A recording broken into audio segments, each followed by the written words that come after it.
minha lava-louça. Vamos lá? Aqui tem isso daqui. Não tem aqui. Aqui tem pato. Ó, esse é o 1. Esse é o 2. Esse é o 3. Esse é o 4. Só isso. Aqui tem esse é uma xícara. E aqui é 2 xícaras. Aqui tem muitas colheres. E aqui é o cesso de colocar.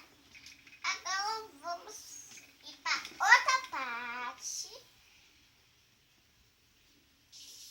Aqui. Ui.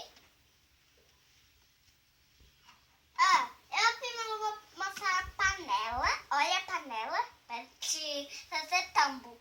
Agora, isso daqui é outra panela de panqueca que tem uma tampinha.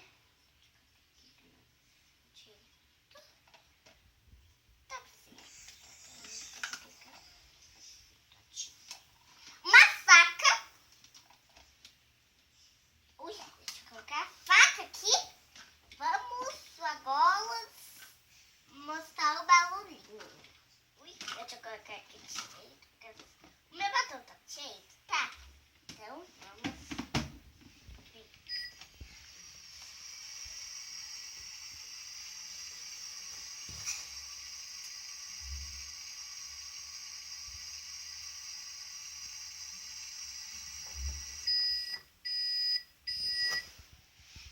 Depois ela para.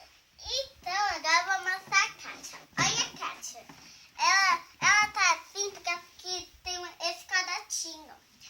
Aqui é as fotos da Mônica. Aqui tem os acessórios da princesa. Aqui tem os acessórios aqui. Aqui do lado tem a Mônica, que é a princesa. E aqui é os acessórios. Aqui é igual, ó. E aqui atrás tem aqui alguma coisa e tá todos os acessórios. Tá, aqui tá Quito, aqui tá os acessórios, aqui tá os acessórios aqui. Aqui tá os acessórios aqui, os acessórios. E aqui dentro tem nada. Vamos ver. Tem aqui dentro. Deixa eu tirar aqui pra vocês verem. Não tem nada.